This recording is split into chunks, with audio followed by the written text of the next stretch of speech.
February 20th, 1945. 1:47 p.m. Iwo Jima, Volcano Islands. A trench carved into black volcanic ash.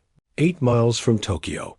Private First Class Jacklyn Harold Lucas, 17 years old, 6 days past his birthday, crouched low in a ravine that smelled like sulfur and copper.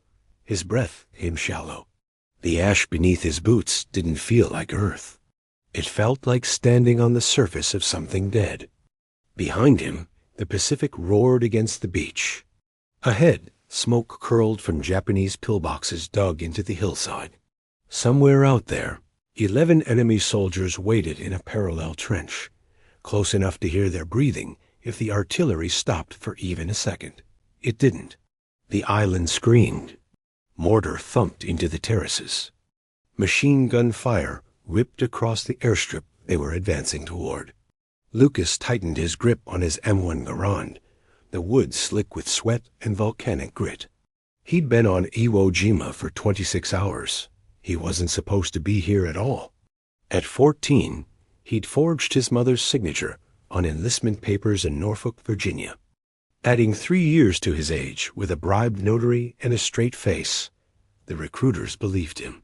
He was 5'8", 180 pounds, built like a linebacker, with a sharpshooter's eye and a year of military school discipline already baked into his posture. The Marine, by 15, he was driving supply trucks in Hawaii, safe, distant, irrelevant. Lucas hated every second of it. While other Marines prepared for the invasion of Iwo Jima, he loaded crates and watched ships leave without him. So he made a choice that would define the rest of his life. He stowed away aboard the USS DeWitt, a transport ship bound for the volcanic hellscape now exploding around him. When officers discovered him mid-voyage, they didn't send him back. The 26th Marines, 5th Division, were already undermanned. They gave him a rifle and told him to stay alive. Now, one day into the bloodiest battle of the Pacific War, Lucas moved through a twisting ravine with 3 other Marines from C Company, 1st Battalion. The front line was fluid and uncertain. According to the after-action reports, a polite way of saying no one knew where the enemy ended and safety began. The 4-man fire team crept forward, hunched low, scanning for movement. The soft volcanic ash made every step feel like walking through loose flour. Vehicles had been swallowed whole by it earlier that morning. Some Marines called it black quicksand. It stuck to uniforms, clogged rifle actions, filled canteens. It didn't hold the shape of foxholes. If you dug in, the walls collapsed. If you stayed still, the mortar found you. Lucas wiped ash from his eyes and scanned the trench ahead. That's when he saw them. 11 Japanese soldiers, barely 30 feet away, emerging from a concealed tunnel in a parallel trench.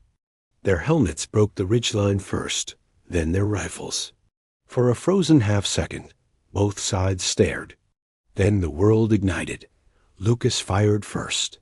His Garand barked twice, and 2 enemy soldiers dropped. The rest returned fire, muzzle flashes lighting up the trench like camera bulbs. Bullets cracked overhead. Lucas squeezed the trigger again. Click. The rifle jammed. His heart slammed against his ribs. No time to clear it. He ducked low, fingers working the bolt, ash grinding into the chamber. The other 3 Marines fired in controlled bursts, voices tight with adrenaline. Brass casings clinked against rock. Smoke thickened, and Lucas saw it. A small, dark object arced through the air. It tumbled end over end, almost lazy in its descent, before landing with a muted thud in the soft ash at his feet. A Type 97 hand grenade, 4-second fuse. Maybe 3 seconds left. His mouth opened. Grenade! He yelled, but the word disappeared into the gunfire. Before anyone could react, a second grenade rolled into the trench. 2 grenades. 4 Marines. A trench barely wide enough for 2 men to stand shoulder to shoulder. No time to run. No time to throw them back. No time to think. Jacklyn Lucas was 17 years old. He'd lied to get into the war. He'd stowed away to reach this island. He'd fired his rifle twice in combat and watched men die before breakfast. In 3 seconds, the grenades would detonate, shredding everyone in the trench with white-hot shrapnel traveling faster than sound. He looked at the Marines beside him, faces he barely knew, names he'd just learned. Then he looked down at the grenades, their painted steel bodies almost glowing against the black ash. And he made a decision. Thinking was a luxury, measured and harched forward, arms outstretched, and drove his body onto the first grenade. His chest slammed into the volcanic ash, burying the Type 97 beneath his ribcage. The metal pressed cold against his uniform, then warm. The fuse still burned. His left hand shot out, grabbing for the second grenade. Fingers closed around painted steel. He yanked it toward himself, tucking it beneath his body, pinning both explosives under the weight of his torso. In the span of a single breath.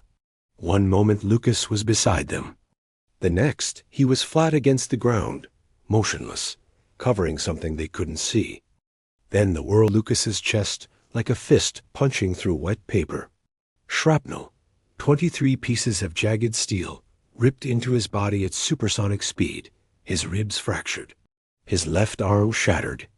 His wrist snapped backward, and later. More shrapnel carved through muscle and tissue, embedding deep into his thighs, his shoulders, his jaw. The force lifted him back down into the ash.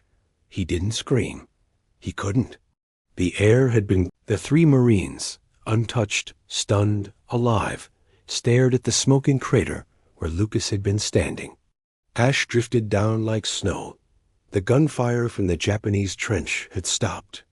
11 enemy soldiers firefight. 1 Marine crawled forward. "Lucas," his voice cracked. Lucas didn't move. Blood pooled beneath him, dark and thick, soaking into the volcanic sand. His uniform was shredded. His face was pale, lips blue. His eyes were open, staring at nothing. They thought he was dead. He wasn't. His chest, his heart still beat, again. His lungs clawed for air through punctured tissue. His brain, starved of oxygen, screamed at his couldn't. A Navy corpsman sprinted into the trench, boots skidding on loose ash. He dropped to his knees beside Lucas, hands already... "Jesus Christ," the corpsman whispered. Lucas's chest was a mass of torn flesh and exposed bone. Shrapnel jutted from his torso like broken glass. Blood pulsed from a dozen wounds, each one lethal on its own. The corpsman pressed gauze against the worst of them, but the fabric soaked through in seconds. He grabbed another. Shook. "We need a stretcher." He shouted. "Now!" 2 Marines grabbed Lucas by the shoulders and legs, lifting him as gently as they could. His body hung limp, head rolling back. They carried him through the trench, past shattered rifle stocks and discarded helmets. Toward the beach, every step jostled him. Every jostle tore wounds open wider. The corpsman ran alongside, one hand pressed against Lucas's neck, feeling for a pulse. Sand, red crosses painted on the sides. Inside, doctors worked under flickering lanterns, their uniforms caked with blood and ash. Wounded Marines lay on stretchers in rows, groaning, shivering, staring. A corpsman burst through the entrance. Critical. Grenade blast. A surgeon turned, took one look at Lucas, and his jaw tightened. He gestured to an empty table. They laid Lucas down. His eyes were still open, end of Lucas's uniform. Shrapnel glinted in the lamplight, embedded in ribs, lodged near the heart, one fragment dangerously close to the spine. Blood pooled on the table. "Plasma," the surgeon barked. A nurse handed him a bag. He jabbed the needle into Lucas's arm and squeezed. The clear liquid flowed into veins. Lucas's lips moved. No sound came out. The surgeon leaned closer. "Don't talk, Marine. You're going to be..." Lucas's hand twitched. His fingers curled into a weak fist. His mouth opened again, forcing air through a throat full of blood. Did they make it? He rasped. The surgeon froze. He stared at Lucas, this boy, his impossibly young face covered in ash and shrapnel, and realized what he was asking. Not am I going to live? Not how bad is it? He wanted to know if the others survived. The surgeon's throat tightened. Yeah, kid. They made it. You saved them. Lucas's eyes closed. His body went slack. The surgeon grabbed the defibrillator paddles. The paddles hit Lucas's chest with a crack that echoed through the tent. His body convulsed, arching off the table. The monitor stayed flat. The surgeon pressed down harder, electrodes sinking into torn flesh. Again, he shouted. Another jolt. Lucas's arms jerked. His head snapped to the side. The flatline wavered, once, twice, then spiked into a weak, erratic rhythm. The surgeon exhaled. He's back, but barely. Lucas's pulse was thready, his breathing shallow. The surgeon worked quickly, clamping bleeders, extracting shrapnel fragments large enough to remove without causing more damage. Some pieces were buried too deep, tangled in muscle and bone. Those would stay inside him forever. Outside the tent, the battle raged on. Mortar screamed overhead.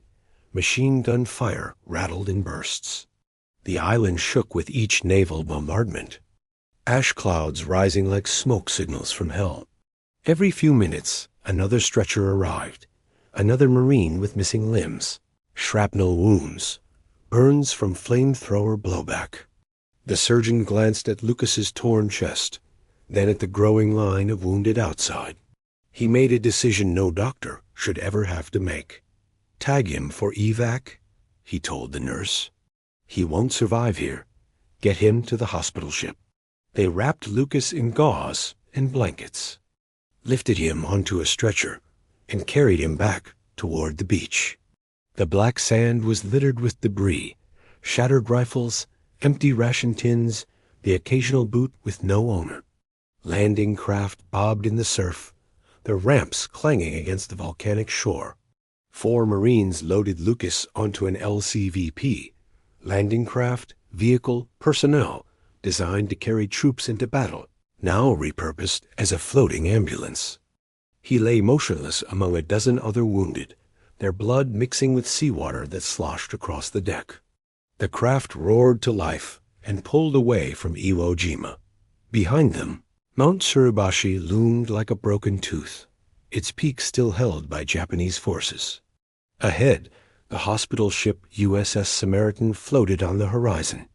A white hull with red crosses painted along its sides, the only vessel in the Pacific theater lit at night, protected by the Geneva Conventions from attack. Lucas didn't see any of it. He drifted in and out of consciousness, his mind trapped between memory and hallucination. He saw his mother's face, the last time he'd seen her, standing in the doorway of their North Carolina home, unaware her son had just forged her signature. He saw the recruiter's office, the smell of cigarette smoke and wood polish. He saw the trench, the grenades tumbling through the air, the faces of the 3 Marines he'd never spoken to before that morning. The LCVP bumped against the Samaritan. Medics lifted Lucas onto a cargo net and hauled him up the side of the ship, hand over hand, stretcher swaying in the wind. They carried him below deck to the surgical ward, a converted cargo hold lined with operating tables, each one occupied. A new surgeon took over. He was older, steadier, with hands that had repaired hundreds of bodies, just like this one. He examined Lucas's wounds under bright surgical lamps, his expression unreadable. "How is he still alive?" a nurse whispered. The surgeon didn't answer. He didn't have one. For the next 6 hours, the surgical team worked. They removed more shrapnel, piece by piece, fragment by fragment, counting each one aloud like a grim inventory. 23 major pieces, dozens more too small to extract. They stitched torn arteries. They splinted shattered bones. They rebuilt what the grenades had destroyed, knowing full well that infection, shock, or internal bleeding could still kill him before morning. Lucas flatlined twice more on the operating table. Both times, the surgeon brought him back. By dawn, the surgery was over. Lucas lay in the recovery ward, wrapped in so many bandages he looked like a mummy. Tubes ran from his arms. His chest rose and fell in shallow, mechanical breaths. A nurse checked his vitals every 15 minutes, expecting each check to be the last. Days passed. Lucas didn't wake. His body fought battles the doctors couldn't see, blood clots forming and dissolving, infections flaring and retreating, organs struggling to function with shrapnel still embedded deep inside. The medical staff whispered among themselves. No one expected him to survive the week. But on the 8th day, his eyes opened. A nurse noticed first. She'd been changing his bandages when his eyelids fluttered. She froze, gauze in hand, staring at him. "Marine?" she said softly. "Can you hear me?" Lucas's lips moved. His voice was a dry rasp, barely audible. ... Where am I?" The nurse's eyes filled with tears. "You're safe. You're on a hospital ship. You're..." Her voice broke. "You're alive." Lucas blinked, processing this. Alive. The word didn't make sense. He remembered the grenades. He remembered the explosion, the heat, the pain. He remembered nothing after that. "The others," he whispered. "The guys in the trench." The nurse leaned closer. "They're fine, all 3 of them." "You saved their lives." Lucas closed his eyes. His chest tightened, not from pain, but something else. Relief, exhaustion that went deeper than flesh and bone. Exhaustion that went deeper than flesh and bone. He slept for another 2 days. When he woke again, a doctor stood beside his bed, clipboard in hand. "Private Lucas," the doctor said, "you're being transferred stateside for further treatment. You'll be in hospitals for months, maybe longer." Lucas nodded weakly. "When could I go back?" The doctor stared at him. "Back? To my unit, to the fight." The doctor's face softened. He set the clipboard down and sat on the edge of the bed. "Son," he said quietly, "you have over 200 pieces of shrapnel in your body. 23 major wounds. You died 3 times on operating tables. You shouldn't even be breathing right now." He paused. "The war is over for you." Lucas said nothing. He turned his head toward the porthole, watching the Pacific slide past. Somewhere out there, the Battle for Iwo Jima still raged. Marines were still dying on that black sand, and he was leaving them behind, but he was alive. Against every law of physics, medicine, and probability, he was alive. And 8 months later, in a ceremony at the White House, President Harry Truman would drape the Medal of Honor around the neck of Private First Class Jacklyn Harold Lucas, the youngest recipient of the award in World War II, a 17-year-old boy who lied to get into the war and threw himself on 2 grenades to save 3 lives he'd never met before. But that moment was still ahead of him. For now, as the Samaritans steamed toward Pearl Harbor, Lucas closed his eyes and let the morphine pull him under. He dreamed of the trench, the ash, the grenades tumbling through the air, and the choice he made in the space between heartbeats.